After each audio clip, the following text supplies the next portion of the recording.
Abiheburayo igice cya 12. Mbere ko tuvuga 12 reka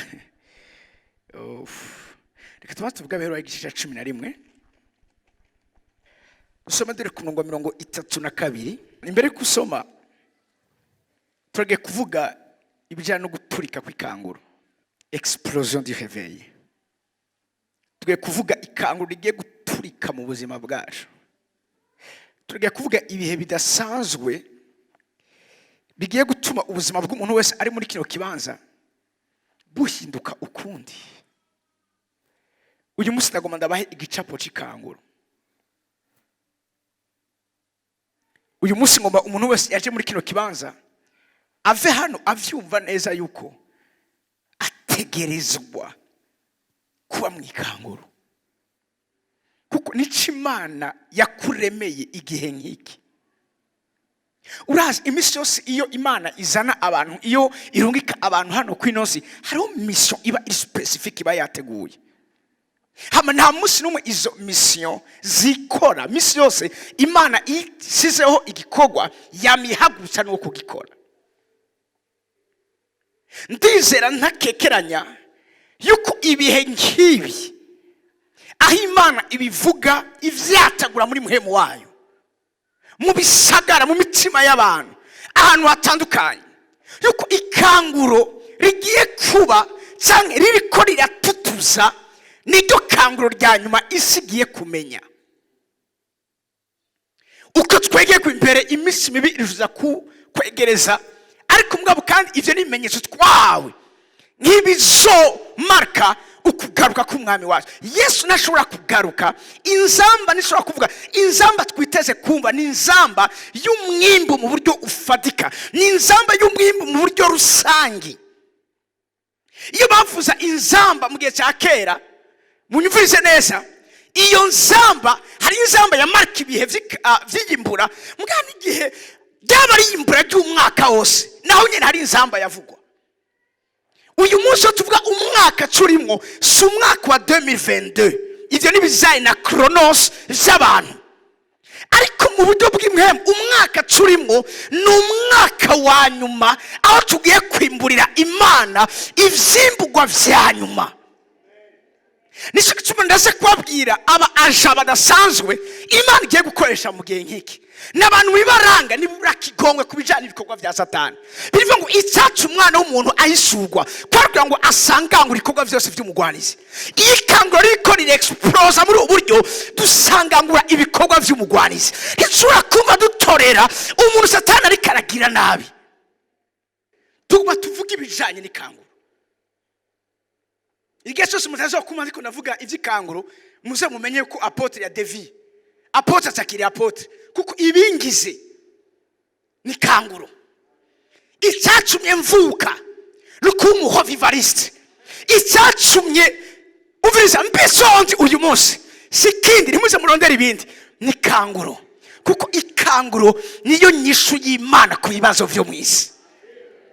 Abantu benshi two turavuga ikanguro bumva gusa k'abantu baza gusenga ari benshi. No, warashaka nguko ngiye kubabwira, ikanguro si bibera mu nzu y'Imana, ikanguro ni bibera hanze y'inzu y'Imana. Ikanguro nivyo twuzura tukaza gusuka mu miryango yacu.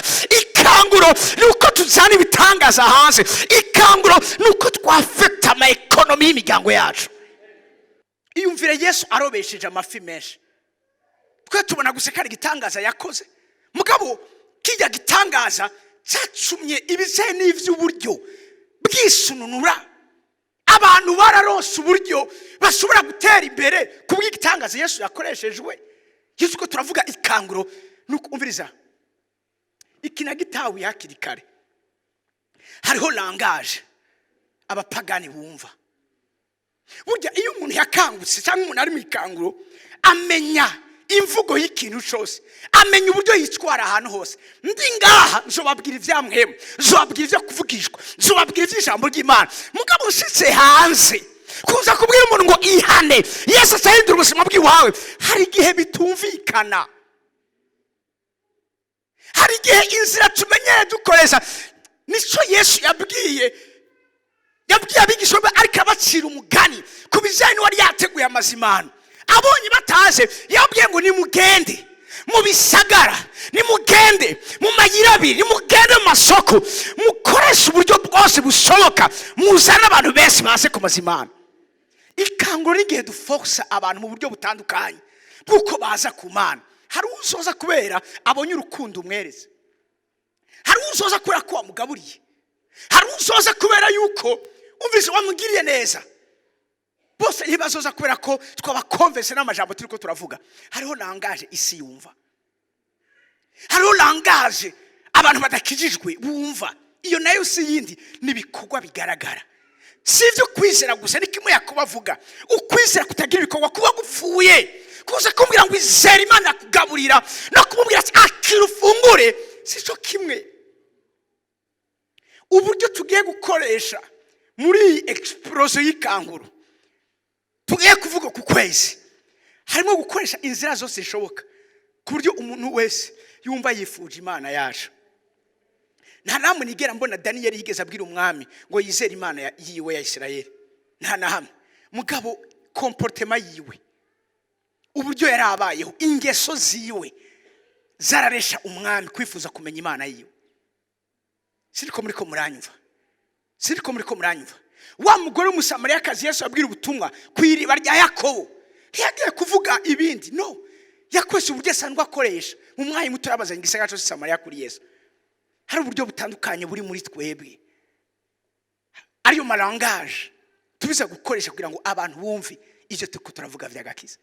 Abantu bose ntibabwiza kuba bavuga butumwa, harabiza gukorera mu vy'ubudandaje, harabiza gukorera mu vy'ubuvuzi.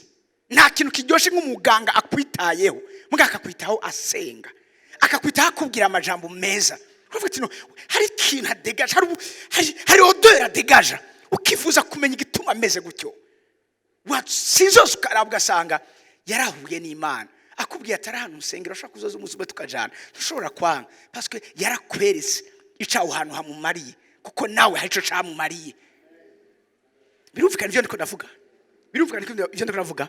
Ntimugire ikibazo, uku kwezi muzobitahura. Amen. Somera gatoya. Abaheburayo igice cya 11:32. Mvuge ikindi iki, kuko igihe condengana ndondoye ibya Gidiyoni n'ivya Baraki n'ivya Samusoni n'ivya Yefuta n'ivya Dawidi n'ivya Samweli n'ivya bavugishwa n'Imana. Shaka kugeze ngaho, rindira gatoya. Avuze ngo mvuge ikindi iki, kuko igihe condengana. Aba bantu ariko aradondagura, avuze ngo novuga ivya Gidiyoni sinobiheza, novuga ivya Baraki sinobiheza, novuga ivya Samusoni sinobiheza, novuga ivya Samweli, novuga ivya Dawidi n'abavugishwa. Igihe condengana. Aba bantu bose babaye abantu b'abahovivariste mu gihe cyabo. Aba bantu bose babaye abantu badasanzwe, bakoze ibikorwa bifise amateka utanguye kubidondora. Igihe cyo kurengana, kubera ko intanguye kuno murongo, ndifuza kutahura neza yuko iyabanye na Gidiyoni niyo iri kumwe nawe. Uwashoboze Gidiyoni gutabara ihanga ry'Abisirayeli mu maboko y'Abamidiyani niyo uyu munsi iri kumwe nawe, ikene kugera gutabara abantu bari mu rumogi, abantu bari mu maraya, abantu bari mu nzoga, abantu bari mu busambanyi. Iyashoboze Gidiyoni niyo Mana iri kumwe natwe. Iyashoboze Baraki, iyashobozwe Samusoni.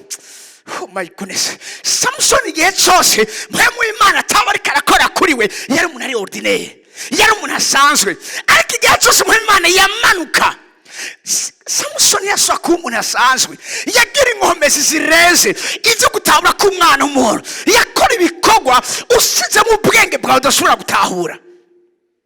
Bavuze ngo notangura kubavuga aba igihe condengana, aba ariko ntibakiriho.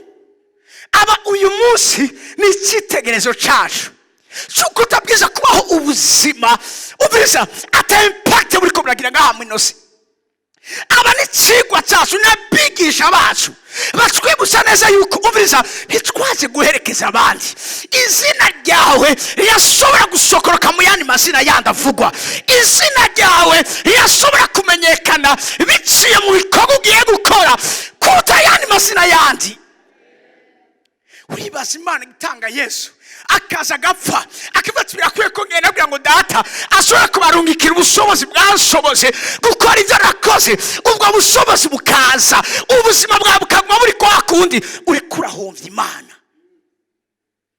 Imana umu entrepreneur adakeneye gukora ahomba. Ukuguma wenyene uri kurahomvya Imana. Uko wanga gupfa kuri wewe uri kurahomvya Imana. Kudasenga kwawe kubuza abandi gusenga, kutitanga kwawe gutuma abandi batitanga.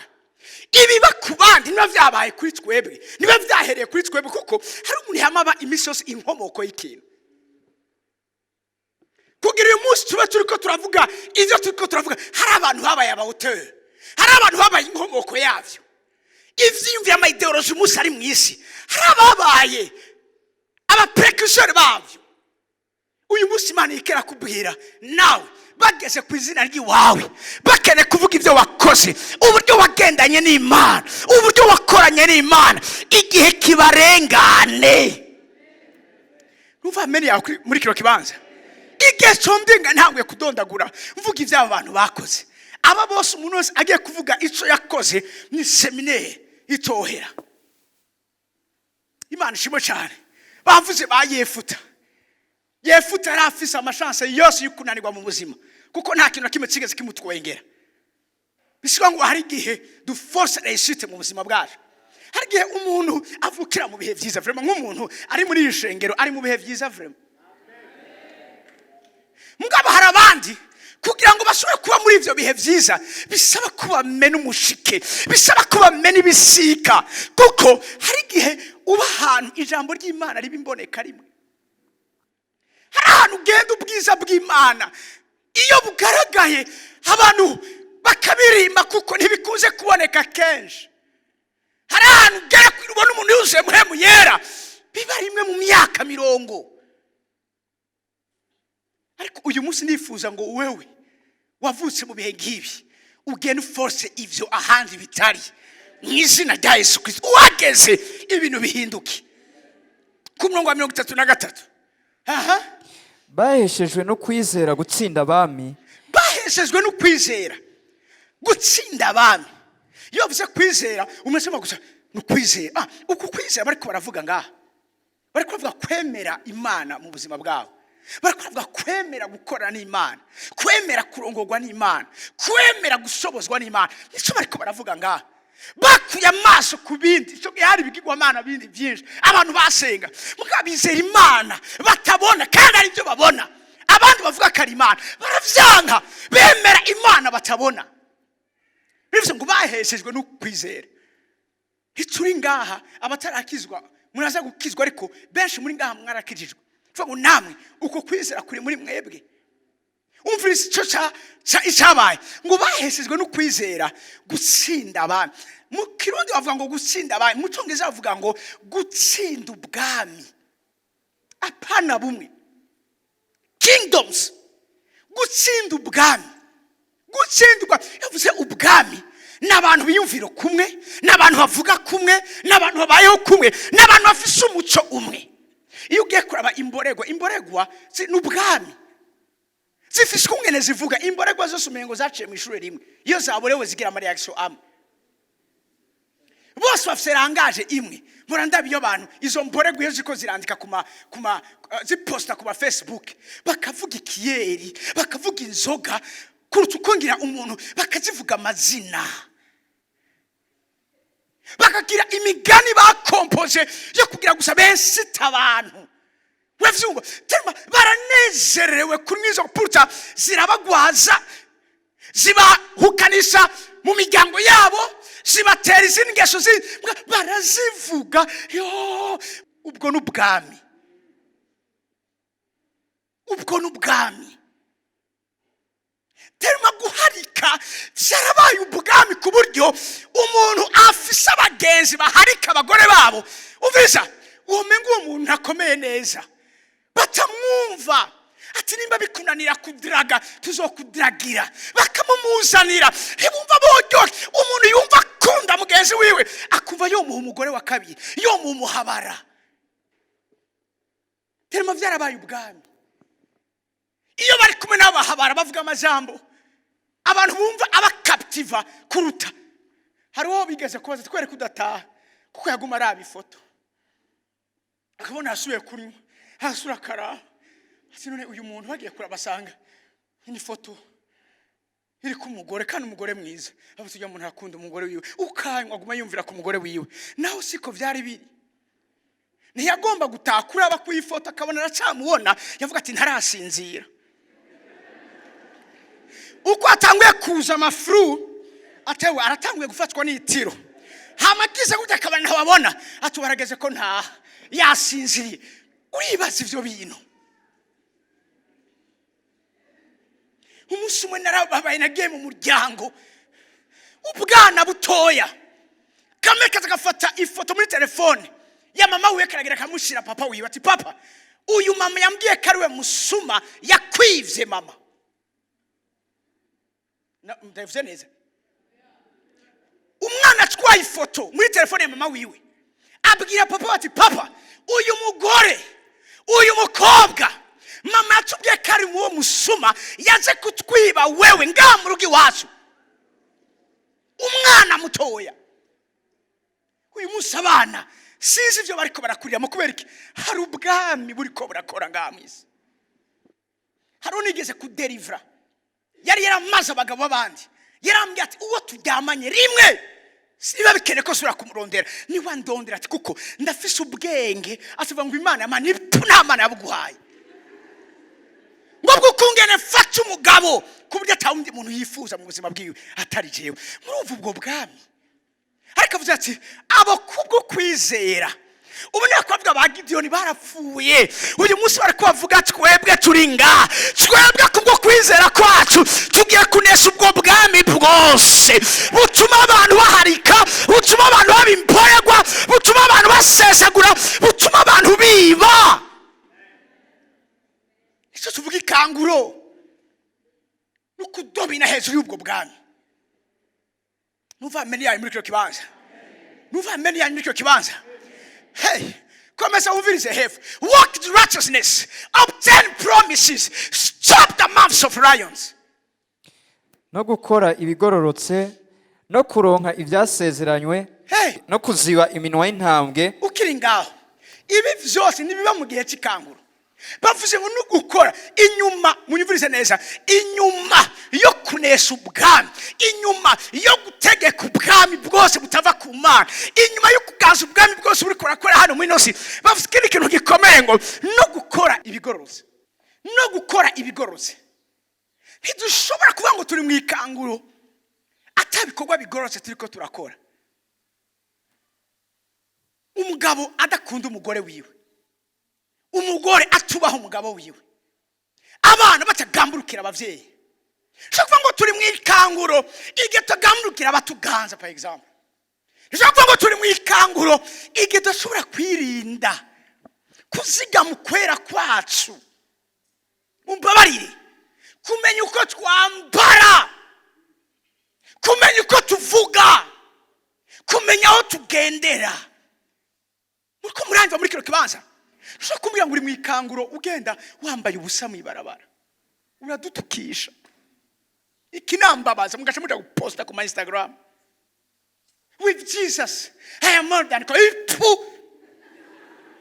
with Jesus wambaye ubusa Yesu uza kumufisha muri ngo wambara ubusa abikwemerere arafuha muri muhemu wiwe arafuha wambara ivyo byose ariko umviriza ntusoke wambaye gutya iyo tuko turavuga ubwami ngo hari itegeko riva hejuru iyo tuko turavuga ubwami ngo hari umuntu twumvira hari umuntu twubaha Paul yandika yandikira abikorosayi yababwiye ngo imvugo yanyu, gufungura kwanyu no kunywa kwanyu, ingene mwitwara byose mubikore kubwo guhesha icyubahiro umwami Yesu. Ibyo uri kurakora utari kuramuhesha icyubahiro, uri kurabikorera we, uri kubikorera umugwanizi. Abagabo bangahe bapfa kubera kwambara nabi ko bakobwa ba kino gihe, ubwana bukiri butoya, akana kangana uviriza kakihangara umugabo angana na papa wiwe. Muko murambira ko ino si imeze neza mu mutwe, ngo naronse ikimanjema. Undi mugore hariya tubika umukandanira arondera ineza y'urugo rwiwe, nawe uri kurarusambura. Meneza ukusambura abandi nawe uzosamburwa. Iyi conscience iratakara mu gihe atari ikikangura, parce que nta rukundo ruba ruhari. Umuntu akora ikintu yumvira mwene se, hamwe uyu munsi arivyo vyoba bitugize cyo kwanga mwene so. Umwankira iki? Mwene se agiriwe neza, ni wowe ukiriwe neza. Ubyo wakira gutera imbere kwa bene wanyu, nibwo buryo witegura kwakira iterambere ry'iwawe. Muriko muranyumva kweba ngo tsanyandiki ngo nakibwire gute sa ukijijwe umugabo afise umugore n'abana, ukijijwe ngo yakwandika uri kumvira mwishura. Ikibabaje umviriza, ibikorwa n'abadakijijwe n'abakijijwe nivyo basigaye bakora. Uyu munsi niyo umuntu avuze ngo turakijijwe, kare umuntu avuze ngo arakijijwe yaba marche différence. Bati uyameze kuko bari bafise ama référence y'abantu bakijijwe. Bati uyu aravuze ngo arakijijwe, ameze nka wagundi asenga amari misiso, ameze nka wagundi atavuga nabi, ameze nka wagundi akunda abantu, ameze nka wagundi yangana. Mbwa uyu munsi uvuze ngo arakijijwe, arakijijwe bisigura iki gukizwa? Uyu munsi bara questioninga agakiza, ariko kera siko byari bimeze. Iki gihe cyaba bagabo bari disenga aho bageze, ngo Daniel n'abagenzi biwe umwami arabashima, bari bafise ukungene bameze. Yosefu muri Egiputa yari disenga, bari bafise muhemu y'akarenzo kuri bo. Ndasenga Imana ngo igarure mu nzu yayo mu izina rya Yesu Kristo. Awugeze bamenye neza yuko hari icyo mwahuye, hari uwo mwahuye, bakumva ingene uvuga, bavuga ati by'ukuri uyu muntu avuga nka babantu ba Kristo Yesu. Uyu muntu ingene yitwara, ingene ameze nka babandi twumva mu gitabo c'Imana. Iryo ni ryo kanguro meshezami, iryo ni ryo kanguro. Bavuze ngo bahejejwe no kwizera gutsinda abantu. Number 2, no gukora ibigororose. Number 3, no kuronka ivyasezeranywe. Iyo umuntu ari mu ikanguro agenda aronka ivy'Imana amubwiye, agenda vyakira. Imana amubwiye ati nzokugira udasanzwe, agenda abibona mu buzima bwiwe. Imana ati nzoguha umugisha n'abandi bagira umugisha ku bwawe. Ibyo bicika impamo, bicika ubuzima, barahabwa ivyasezeranywe. Icyakane, to stop the mouths of lions, no kuzivya kugara akanwa k'intambwe. Intambwe ni ikintu umugi, intambwe ni ikintu ikibazo, intambwe ni ikintu ama-challenge y'ubuzima, intambwe ni iki, ni ivyo uri kurahura navyo, ni ivyo bicaniro. Mwavuze ngo hamwe no kwizera baheshejwe kuziba iminwa y'intambwe. Iyo intambwe ivuze iri ahantu, ibikoko byose babiri aho hantu bica vyiruka, kuko terma ivuze ijwi ryayo ririmo igitinyiro giteye ubwoba. Muriko muranyumva? Ririmo igitinyiro giteye ubwoba, ariko ivyo bitera ubwoba abandi, abahovivariste bavyugarakanwa. Urabona twebwe hewe twe bose bicwa na kanseri. Iyo ugeze aho hantu ugarakanwa kiyo kanseri, ati kuva uyu munsi ntaho uzosubira kwicwa na kanseri. Kuziba, vuga ngo kuziba cyangwa kuzivya, baraziba iminwa y'intambwe. Ibitera ubwoba abandi bo ntibatera ubwoba. Umva ameni yanyu muri kino kibanza, umva ameni yanyu muri kino kibanza. Ku murongo wa 34. no kuzimya uburake bw'umuriro no kuzimya uburake bw'umuriro. Bivuze ngo quenched the violence of fire. Quenched, kuzibira, kubloka, gusubiza inyuma violence y'umuriro, violence ya Satani, violence y'ibitero by'iwiwe. Iyo uhagaze muri iki kibanza cyo kwizera, birivuga twashikanishije muri kwizera, ariko kibanza cy'ubuntu urazivya ubukari bwose bw'umuriro.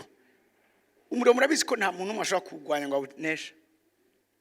Umuriro kugira ubuneshe ifu kuhunga ahuri waduse ngaha tuvuga ngo jewe ngo vise ngo amadane aya waduse ngaha kugira ubishobore kuraho ikintu cyose gishobora guturirwa nawe. Uburyo bwo guhagarika umuriro iyo utakije uwundi nuko ukuraho ico turira, kuko umuriro uronse ikintu konsuma. Igihe cyose akiri ushobora kubonona uguma ari umuriro, mugabe ico kintu cavuyeho ucuga muri wenyene ukiranda, hanyuma ukagitinga ugatekereza. Hari inzira zibiri tugiye kuzimya umuriro w'uburakari bwa Satani. Inzira zibiri. Inzira ya mbere ni ugukuraho ivyo byose yoshobora guhitaniza tukabihungisha. Ubwo ni uburyo bwa mbere. Uburyo bwa kabiri nuko natwe dukorera mu muriro. Kwija muri Imana ngo abasavyi bayo yabahinduye imbeya z'umuriro. Umuriro uzimya uwundi. Umuriro uri kuraza gutya sito nko mu mafohe, ukaba uri kuranda gato ugenda hariye kugira bawuhagarike, baca bacana uwundi. Iyo uhuye umuriro ucuzima, umuriro bawuzimisha uwundi. Birivuga ngo twahindutse imbeya z'umuriro. Andi birivuga ngo Imana yacu n'umuriro utongora. Ndikuvuga ngo muri twebwe dufise akamere, dufise ADN y'umuriro. Iyo duhuye n'ivy'imiriro natwe tuba umuriro bitugeze ko bigahagarara. Si ivyo gusa ngo no gukira ubugi bw'inkota. Ikindi ngo mu ntege nke bahinduwe abanyenkomezi. Mwikanguro abanyantege nkabuza guhinduka abanyenkomezi. Iki ni kindi gikorwa cikanguro gikunze kugaragara cyane kiba iyo turi mu ikanguro, ko intege nke zacu zihinduka inkomezi. Mwikanguro bivugwa nko misizano ya kera ngo umunyantege nke muri mwebwe azafise inkomezi nk'iza Dawidi. Dawidi ntiyari umunyantege nke. Baravuze ati umunyantege muri mwebwe azokomera ku rugezi rwo gukomera kwa mbere kuri ngaha kwisi. Hama umuhizi muri mwebwe azomera nk'Imana. Ni kuvuga ngo ico gihe urenga njyo ngaha minose utangwa kora muri dimension y'ubumana. Iyi dimension tubiza kuyibona mu izina rya Yesu. Navuze ko tubiza kuyibona mu izina rya Yesu. Urazi iri kiragaragara bituma abantu badukonfonda n'Imana. Uri sure kari umuntu canke n'Imana yambaye mu biri wiwe. Hari gihe biba gutyo. Imana ishimwe cyane. Igihe babona gwari yo kugwa korene na koko kwa Paulo ari mu muriro, abantu bacavuga ngo Imana zatumanusemo zambaye imibiri y'abantu. Igihe bakize cyakimunga cirusitira barazi Imana zatumanusemo zambaye imibiri. Bagomba kubasenga ba Paulo bitanamura ko impuzo. Bavuga ati twebwe turi abantu nkamwe, ni Imana ibikorera muri twebwe. Uru rugezo rwo gukorana n'Imana dushikana ahantu abantu bagira confusion.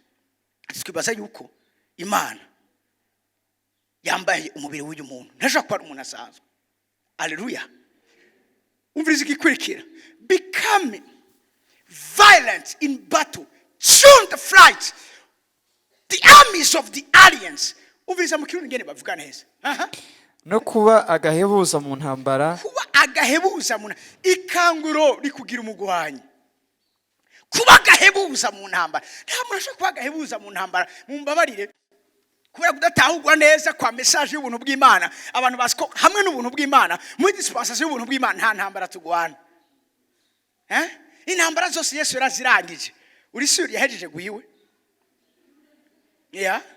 Nawe urafise gwawe. None gute Paulo yogaruka akavuga ngo no kubagahebuza mu ntambara? Yesu yarahejeje intambara zose. Eske byo bigikenewe ko turinda turagira iki? Ibijya byose barako baravuga hejuru, gusubisa inyuma imyambiro urumba y'umugwanizi, urumva gusubisa inyuma ibitero, kurinda umuriro, kuga kusubisa. Kweka ivyo bivuga ka turi mu gihe cy'ubuntu. Au fait umuntu akeneye kutabura neza message y'ubuntu bw'Imana, abanza gutabura message y'ubwami bw'Imana. Utaratabura message y'ubuntu bw'Imana, y'ubwami bw'Imana, ushaka gutabura message y'ubuntu bw'Imana. Parce que abatatawe message y'ubwami ubwambere. Munazi yuko imbere ko Paulo avuga message y'ubuntu, yabanje kuvuga message y'ubwami. Nico amazi yakiranira bwari ubwami bw'Imana. imbere yuko akominika ubuntu, kuko ubuntu abantu ntibazobwumva batumvise ibijyanye ubwa mbere n'ivyo ubwami bw'Imana, uburyo Imana igomba governance yayo hano minose, uburyo yashizeho ama principe amaloi abwirizwa gutuma ivyo yavuze bishobora gushika hano minose, ibijyanye n'ubuhizi, ibijyanye no kurondera Imana, ibijyanye no gupfa kuri twebwe, ibijyanye no kubona agatete k'ingano kagwa mu ivuka gapfa. Ivyo utashoboye kubitahura ntuzo kwigira utabura message y'ubuntu bw'Imana. Kuba gahebuza mu ntambara, vuga ngo kuba gahebuza mu ntambara, vuga ngo kuba agahebuza mu ntambara, kuba gahebuza mu ntambara. Umunsi umwe nigeze kumva histoire mu Kirundo joko, hari umuntu w'umugwanya aragahebuza mu ntambara. Rero Burundi bwakunda kugwana n'u Rwanda, wana hariya wana ko begeranye. Ha umunsi umwe ngo abanyarwanda baravuga ngo nimuduhe uwo muhizi wanyu, nimwamuduha ntituzosubira kubatera. Igituma tubatera ni kubera ko murafise ikintu dukeneye, murakeneye amahoro. Duhe uyo mugwanyi wanyu tutugiranira amasezerano y'amahoro, ntizosubira kubatera, ariko mumuduhe. Bafata kugira Uburundi buronke amahoro kuri kote ya Kirundo, nimubahe uwo mugwanyi bakeneye. Bamubahaye bamabibuka ico bavuganye, ntibasubiye kubatera. Uribaza igihugu cyo bati dukeneye naka, dukeneye naka. Hari abantu bidistenga muri buno buzima, ubuzima bw'igihugu bukaba paralize uwo muntu adahari. Nkaco kimwe nuko bana muri football hari igihe bumvise ko nk'akaro Cristiano Ronaldo ataza gukina, babumvuye ngo bafite avantage. Natoco yokira mbwa kuba gusa ari mu kibuga. N'uyu munsi arashaje arakuze, mwavuga ati umviriza nigikanga abakinyi agezeho ukabona igihagararo ciwiwe. Nama nibuka kera tugikina ama match ya interscolaire, je nakinira ishuri. Hama rero umviyo mwatsinze muri mu karere kiwanyu, mwaca muja gukina muri centre mugabana n'ama equipe yo muri Nord. Ico gihe twakarifye tuza gukina mengo twakina na ST naho hakinamwe ibihungu bikina muri za Vitaro, bya bihungu byo mu Buyenzi byiga imyuga byose byiga kuri ST. Bije biriko biragira entraînement, biza vyambaye byose ama training, urumva nyene vyakura mu equipe. Twe wabaza wambaye jeans ugacukura ugasigana ibutura waje wambaye indani. Navyo bije vyaza bizanye amavarize, umva amashakoshi y'abakinyi vyambaye kumwe, ugacubona kirakuye gitere hari kirakuye training, ugacubona indani kuguru kungana gute kikakunyeganyiza we. Akantu nkaje ukavuga ati none watutangura kumva ugwaye inzoka mu nda. Cyangwa kocha numva ntameze neza, uko uravuga ati none ndaze gukina mure na kijya kigabo, ejo uzosubire kwishura, ndacakeneye guheza amashuri yanje. Navyo reko ko byari bizigene ushobora kiragiza gute kikakutse gutya, ukabona ikiguru kiriko kiranyiganyiga gutya, mukwiruka ona ibituza vyayo. Twatsindwa tutarakina. Imana ishimwe cyane. No mu buryo bw'impemu Imana idukeneye muri ico gicapo. Tuze bati nanaka bamuzanye twanire intambara. Muriko muranyumva? Kubara gahebuza mu ntambara, kuba gahebuza mu ntambara. Satara ati naco ndakora ku rugo rwiwiye, kuko no kwenda nkamucokoza vyonyene. Ivyo noza gutakaza biruta ivyo noronka igihe no banamuteye kuneza yiwiwe wenyene. Ubwa batereka dutera handi hajya tubanze tuhareke, hajya haratunaniye. Hari abantu bacitse agahebuza mu ntambara. Vuga ngo mbagahebuza mu ntambara, vuga ngo mbagahebuza mu ntambara. Haleluya. Next, komeza umvirize. No kunesha ingabo z'abanyamahanga, no kunesha ingabo z'abanyamahanga. Ku murongo wa 35 abagore bagaruriwe abo babuze. Amen y'abagore n'abakobwa muri kiro kibanza bazuse. Amen y'abagore n'abakobwa muri kiro kibanza.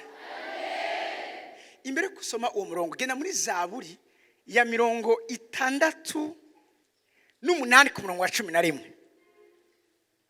Kameme kugira ngo kuko muri rikanguro turiteze umuzo w'igisirikare c'abakobwa n'abagore. Umukobwa cyangwa umumama uwari we wese ari nga abwira umwegereye uti yisi iriteze umuzo wanje. Surakana mubwire abagabo ntibavuge n'abahungu, abakobwa n'abagore nibo bonyene mpaye ijambo uyu mwanya. bwira umuntu akwegere nawe wari umukobwa cyangwa ari umugore nka wewe ongera kandi umubwire tubizi iki gihugu kiriteza umuzo wanje sura kandi umubwire ngo ivyaremwe vyose birarindiranye igishika ukuza kwanje ayo majambo acike imhemu n'ubugingo muri mwebwe mu izina rya Yesu. Nta na hamwe ibikorwa bikomeye byabaye mu isi ata participation y'umugore arimo. Umugore umwe gusa yitwa Yezebeli yatumye umuvugishwa umwe aruta abandi bavugishwa abandi bose abona ari ku mpanda bari ko baramusezera umugore gusa. Ati umubwire ngo niyagufata ibaze umuntu aje gutibura umuriro ugaturira abantu bashika 100 ibaze umuntu avuye ku musozi Karmeli agatibura umuriro agatafata n'abavugishwa babayari 450 akaba kubita bose akabije ngabo umugore avuze gusa ijwi ry'umugore iyo ndiko ndiga Bibiliya nza gusanga ijwi ry'umugore gera kure kuruta ijwi ry'umugabo. Soma Bibiliya yawe ijwi ry'umugore igihe cyose rishika kure kuruta ijwi ry'umugabo. Yesu kugira ngo afate Samariya yakoresheje umugore umwe gusa umumaraya umwe gusa wigisagara cyose kirashwa baduka kiza kuraba Yesu umwe gusa Yezebeli avuze Eliya acabwira Imana ati Mana mort premature avuze gusa puta n'umuntu yumva Imana yeje yimaze kumwereka vyinshi bwa umugore apfuye kuvuga gusa. Eliya acabona Serikeyi umugore yavuze Fisuroro bwinshi abami ba kabiri igice ca 23 baratubwira umuprofetesi yitwa Hulida yatumye haba reforme mu gihugu cyose. Umwami yasenga ibigirwamana arihana kubera ijwi ry'uwo mugore. Chapitre 24 kuva kuri 1 kuja kuri 11 nta kindi bakoze ibyo Hulida yari yavuze. Igihe bose bari batsinzwe bose bananiwe mu gihe cy'abacamanza Debora niwe yahagurutse ngo mbonye ataho kurongora abisirayeli karabashete mbonye ataho kurongora abisirayeli jewe Debora mpaguruka ku muvyeyi wa abisirayeli bose. Murumva uyu muntu abagore iyo buzuye muhemu yera barateye ubwoba ariko iyo buzuye imyuka mibi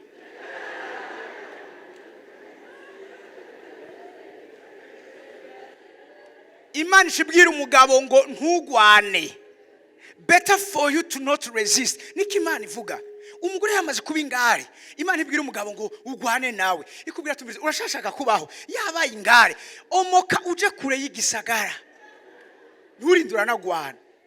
Ngo aba bantu Imana ibafashe neza babikoresho abagore n'abakobwa muri kino kibazo numva amere yayo barateye ubwoba.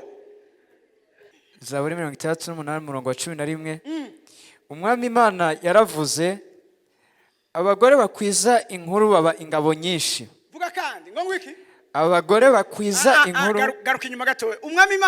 Umwami Imana yaravuze abagore n'abakobwa muri kino kibanza kameme umva nawe utazi imirongo myinshi ariko namwe munatugoraga yebe uyu kameme utahane kandi mugire gwanye sivyo abagore n'abakobwa nabo nkeneye kumva gusa bari kwasubiramo. Umwami Imana yaravuze abagore n'abakobwa basubiremo ati Umwami Imana yaravuze cyane gose Umwami Imana yaravuze niturabumva Umwami Imana yaravuze. abagore bakwiza inkuru baba ingabo nyinshi. Abagore bakwiza inkuru baba ingabo Umwami Imana yaravuze abagore bakwiza inkuru baba ingabo bigira ukuzakita Umwami Imana yaravuze. Mbegi yavuze ninda tovugishwa mbegi yavuze nigiki kitokogwa mbegi yavuze nigiki kitokwambara umubiri ngo kibane na Umwami Imana yaravuze. Abagore bakwiza inkuru baba ingabo nyinshi. Abagore bakwiza inkuru baba ingabo nyinshi. Ngoma nampivye gatoya. Abagore bakwiza inkuru nziza baba ingabo nyinshi. Abagore bavuga Kristo baba ingabo nyinshi. Abagore b'abanyamugisha baba ingabo nyinshi. Abagore buzuye muhemu yera baba ingabo nyinshi. Abagore b'abavyeyi b'ibihugu baba ingabo nyinshi. Abagore b'inderetsi baba ingabo nyinshi. Abagore b'abayizikazi baba ingabo nyinshi. Amashi menshi ku mwami w'abantu. Iyo bavuze basa baba ingabo nyinshi. Iyo bavuze hari abandi baca bizera ku bwinshi, hari abandi baca barojwanya ku bwinshi. Invitation y'umugore na invitation y'umugabo sijo kimwe. Umugore yagutumiye afise kungera bivuga, ariko umugabo yatumira, umugabo atumira nk'umugrossiste, nk'uranguza. Iyo umuntu aranguza bakubwira ati aha turaranguza, ntavyo kunegosia. Aho baranguza nta manegosia zahaba. Ninda aza kunegosia ni wawe ndaza kugura ivyo agurisha kimwe kimwe adetaya. Umugrossiste akubwira tumviriza iduzene naye, none ushobora kungabanya, genda handi.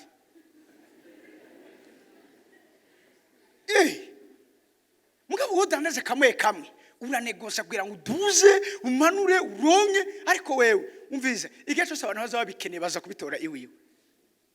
Umugore iyo atumira ntatumira nk'umugrossiste. Nakubwira ngo uraza gusenga cyangwa umureke ngo nozo bohomye abona abagabo. Uzurabe n'umugabo iyo umugabo akuzimanye, umugabo yakuzimanye akubasha araguha ikirahuri, azana ifanta gutya nyine mu ntoke, agatora n'urufunguruzo, akubasha ashobora kuzana n'ikirahuri mu nyuma, abitereka imbere yiwe abatica wiyugurura rero cunywa. Ntagusukira umugabo arakubwira tumviriza isukari iri ngaho ni wowe wigira, ariko umugore arakubwira ndagushiramo utuyiko tungahe, ukunda amata menshi canke make. Umugabo ukunda amata menshi uri kuramuhomvya. Icyo gituma mwaba mama n'abakobwa muri ngaha koresha ingabire Imana abahaye. Umugore yakwizingiye ko nawe utaba washaka kubigura urabigura, arabikubwira nuko bitari akabivuga, kandi ngene ari karabikubwira. Ya soko itarasha iyo urenganye aba mama barakoragira wacumba sheri wangu deja nyina kwiseshe. Hari nabakuze batigera babitwa sheri, wumvise umuntu avuze sheri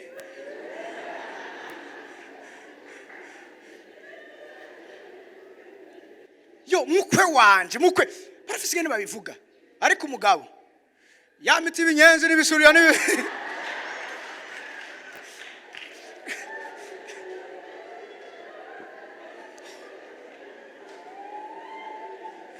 iyo barenganye ngaho zandagara. Ariko umugore aradodora kiriya fisi indagara nziza, ariko umugabo zandagara. Ubu gwacise ururirimbo rw'abana bacu ngacamo ngo zandagara umunsi muragera zandagara ivyo arega zandagara. Umwami Imana yaravuze abagore bakwiza inkuru nziza bacika ingabo nyinshi. Turi mu gifaransa gatoya. Le Seigneur dit une parole et les messagers de bonnes nouvelles sont une grande armée. Abagore bafise message ya Kristo. C'est une grande armée. C'est une armée puissante. Iyo bafise ijambo bavuze ntiwiyumvira, barazaniranya. Hari akantu kamwe nshaka kubabwira. Iri jambo bavuga ngo les messagers, iri jambo messager. Ijambo messager ni jambo ry'igiheburayo gitwa uri nyandikire Grace gitwa tsaba STABA tsaba goma ndabaye definition yayo kandi nayo nyocu yandika ni deux groupes de femmes et nuko nyine organisés pour le combat bien organisé ako nani nakibagi bien organisé bivuze ngo les messagers ni kuvuga ngo nabagore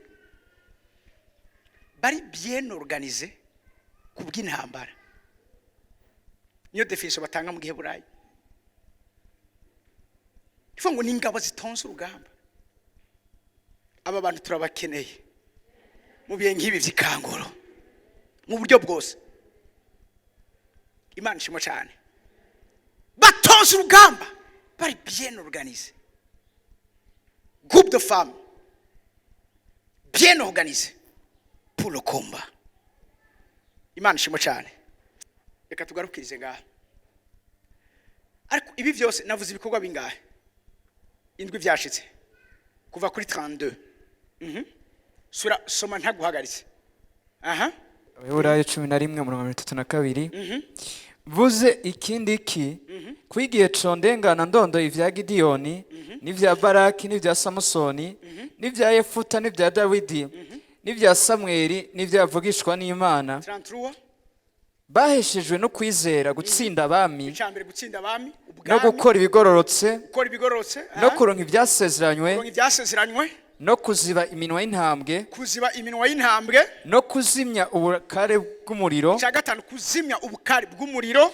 no gukira ubugi bw'inkota cya no guhindurwa mu ntege nke ngo zicike inkomezi no kuba gahebuza mu ntambara 18 no kunesha ingabo z'abanyamahanga bimaze kuba bingahe 9 ntituraheza tuzobibandanya kuko ntibigarukira kuri 9 gusa amen haleluya muhaguruke ku maguru yanyu umwami Imana yaravuze abagore bakwiza inkuru nziza bahinduka ingabo nyinshi canke bacika ingabo nyinshi haleluya aho ni mu buryo bw'umubiri ariko kandi mu buryo bw'imwemu ishengero murabizi ko n'umugeni wa Kristo naryo ribwirizwa kuba porteur de bonne nouvelle Imana ishimwe cyane ico cyo Imana idushakako taritse amaboko yawe shaka gusenga iri sengesho uti Imana ngira ico nkoze muri rikanguro nanje rikanguro ndarigiremwo uruhara ndashaka ko ibisengesho ry'iwawe nanje ngira ico nkoze muri rikanguro nanje nzogira ico nitirirwa muri rikanguro tusenga Imana urakoze mpwemu yera turagushimiye ku ijambo ryawe iyo uvuze duhinduka ibitwazi by'ubutumwa bwiza ivyo bikatugira ingabo nyinshi n'igisirikare gikomeye hano muri nose sengeye umupapa n'umumama ari muri kino kibanza sengeye umusore n'inkumi muri kino kibanza sengeye umuntu wese ari hano hantu Mana mushoboze mu izina rya Yesu Kristo kuba igitwazi cy'ubutumwa bwiza mwami Imana gusohora muri we ico kigatanya kiri muri we mu izina rya Yesu Kristo cyo gusekura imisozi gacika amataba mwami Imana cyane umwavuyemo kunda twese tube ibitwazi vy'impinduka aho tugendera hose aho turi hose mu izina rya Yesu Kristo nya Nazareti ivyo twumvise abakovivaliste babayemo kandi bakoze ubuhizi bw'abaranze mwami Imana hituzimye uwo muriro